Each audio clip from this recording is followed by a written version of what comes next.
Jitendra sir. ये हमारा algebra series का क्लास 4 है जिसमें हम कुछ क्वेश्चन करने वाले हैं।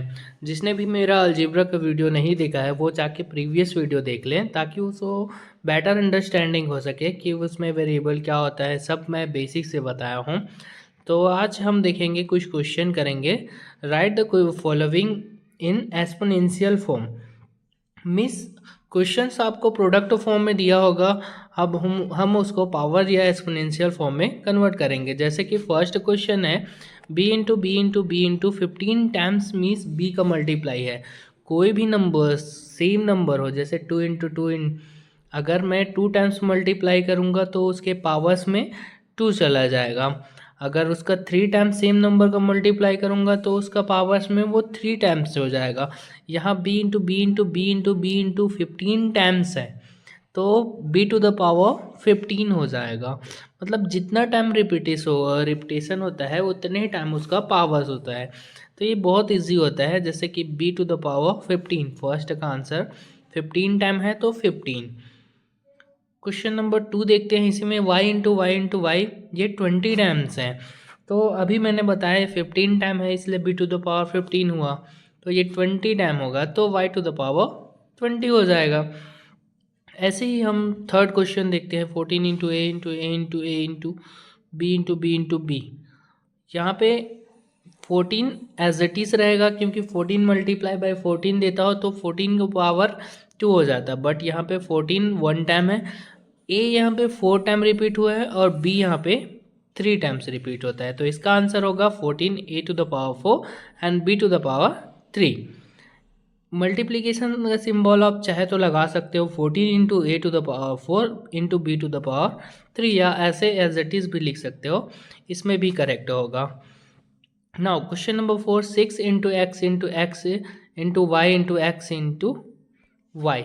यहाँ पे 6 वन टाइम है, एक्स यहाँ पे 4 टाइम्स है और वाई 2 टाइम्स है। आपको काउंट करना है और जस्ट पावर में लगा देना है। जैसे यहाँ पे मैंने सोल्यूशन लिखूँगा तो 6 X to the power 4 and Y square. जब पावर 2 रहते हैं तो हम उसको स्क्वायर रीड करते हैं। तो एस 6 एस to the power 4 and Y square, यही आपका आंसर हो जाएगा। नाउ नेक्स्ट क्वेश्चन पे मूव करते हैं। Question number 5, 3 into Z into Z into Z into Y into X. यहाँ पे आप काउंट कर लीजिए। जेड यहाँ पे 3 टाइम्स है, वाई यहाँ पे 2 टाइम्स है और एक्स 1 टाइम है। 1 टाइम है तो हम इसको लिख भी सकते हैं और डायरेक्ट आप एक्स भी लिख सकते हो। ऐसा कुछ नहीं है कि 1 टाइम है तो पावर में 1 लिखना ज़रूरी नहीं है, आप उसको एक्स ही लिख सकते हो। नाउ क्वेश्चन नंबर 4 में मूव करते हैं। Right down the following in the product form. अब एक्सपोनेंशियल फॉर्म में दिया होगा, उसको हम प्रोडक्ट फॉर्म में कन्वर्ट करेंगे। जैसे कि just opposite. Question number first है X square plus Y to the power 4। ये जस्ट अपोजिट होता है, ये एक्सपोनेंशियल फॉर्म में है और इसको हम प्रोडक्ट फॉर्म में करेंगे।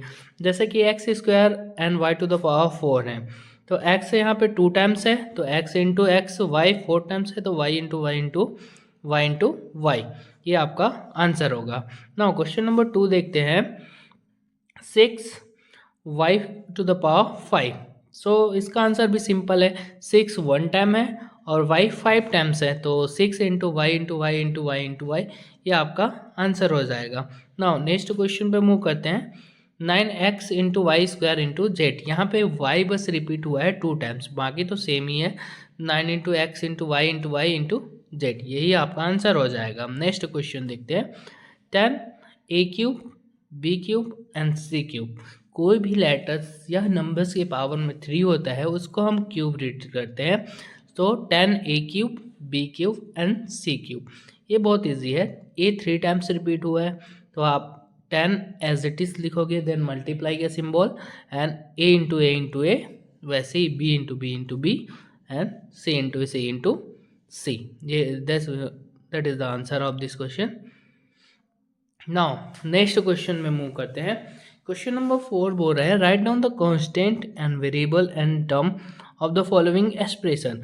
यहाँ पे एक्सप्रेशन दिया रहेगा, आपको आइडेंटिफाई करना है कि कांस्टेंट क्या होता है, वेरिएबल क्या है और टर्म्स क्या है इस एक्सप्रेशन में। जो भी मेरा फर्स्ट वीडियो देखा है जिसमें मैंने वेरिएबल को एक्सप्लेन किया है, और जो सेकंड वीडियो देखा है उसमें मैंने कांस्टेंट और टर्म को अच्छे से एक्सप्लेन किया है। अगर आपने वो वीडियो नहीं देखा है तो आप मेरे प्ले लिस्ट में जाके देख सकते हैं। अलजेब्रा का मैंने 3 ही वीडियो डाला है अभी। चलो स्टार्ट करते हैं। x प्लस वाई माइनस 5 ये क्वेश्चन है। अब यहाँ पे वेरिएबल्स जो होता है वो लेटर होता है, तो यहाँ पे 2 ही लेटर्स है x एंड y, ये आपका वेरिएबल में आ जाएगा। कांस्टेंट जो होता है वो अलग से होता है, नंबर्स होता है। यहाँ पे -5 जो है वो कांस्टेंट है।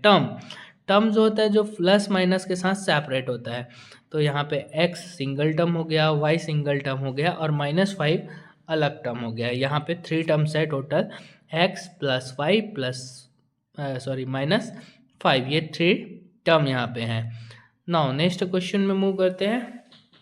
Question number B, X Y minus Y plus X plus 2। यहाँ भी वेरिएबल x एंड y है, उसके अलावा कोई वेरिएबल है नहीं। कांस्टेंट में भी देखोगे तो नंबर यहाँ पे +2 है। अब +2 वो हम नॉर्मल 2 भी लिख सकते हैं। और टर्म्स यहाँ पे 4 टर्म्स हैं, एक्स वाई है, माइनस वाई है, x है एंड 2 है, 4 टर्म्स हैं यहाँ पे। Now question number C, 4m plus 5n minus 7। इसमें देखोगे वेरिएबल होगा लेटर्स m एंड n, ये होगा वेरिएबल। कांस्टेंट जो वेरिएबल के साथ नहीं रहता, अलग से रहता है, तो ये होगा -7 यहाँ पे कांस्टेंट। अब टर्म्स यहाँ पे 3 टर्म्स है, first 4m, second 5n, third -7। Now question number D देखोगे, 4mn प्लस 5n प्लस 65। इस क्वेश्चन में भी वेरिएबल आपका m एंड n है सेम, और कांस्टेंट है +65, या आप उसको नॉर्मल 65 भी लिख सकते हो। और टर्म्स यहाँ पे 3 टर्म्स है, 4mn plus 5n plus 65। Always remember one thing, terms can be separated by plus and minus symbol. Terms को हम प्लस और माइनस सिंबल से ही सेपरेट कर सकते हैं। जैसे कि यहाँ पे 4mn ये सिंगल टर्म होगा, 4 multiply by m multiply by n। Multiply और divide can not be separate the term, only addition and subtraction can be separate the term. तो यहाँ पे बीच में 2 टाइम्स प्लस सिंबल है, दैट्स वाई यहाँ पे 3 टर्म्स है। Understood? Now question number 6, write the expression by combining the following terms. अब आपका टर्म्स दिया है, उसको हम कंबाइन करके एक्सप्रेशन में बनाएंगे। अब कंबाइन करने के लिए नॉर्मली हम प्लस माइनस सिंबल लगाते हैं, जहाँ भी कॉमा रहता है वहाँ पे सिंबल यूज़ होता है। और कोई भी नंबर्स के सामने या कोई भी लेटर्स के सामने अगर माइनस सिंबल है तो आपको माइनस सिंबल लगाना है। Why? Because plus minus always give the minus. So first expression जैसे कि 3x कॉमा, तो हम अगर उसको एक्सप्रेशन में बनाएंगे तो 3x प्लस 5y। एंड यहाँ पे -2z क्यों हुआ? क्योंकि अगर मैं वहाँ पे प्लस लगाऊंगा तो प्लस इंटू माइनस माइनस ही हो जाएगा। तो जिस भी नंबर्स या लेटर्स के सामने माइनस सिंबल होगा तो आप उसको माइनस में ही लिख दीजिएगा, यही आपका आंसर रहेगा। ये बहुत इजी होता है, कॉमा के प्लेस में सिर्फ प्लस लगा के हम एक्सप्रेशन बनाते हैं। सेकंड है 5l plus 3m plus 4n minus 5। Third है 6a प्लस b, क्वेश्चन है 6a b c 10।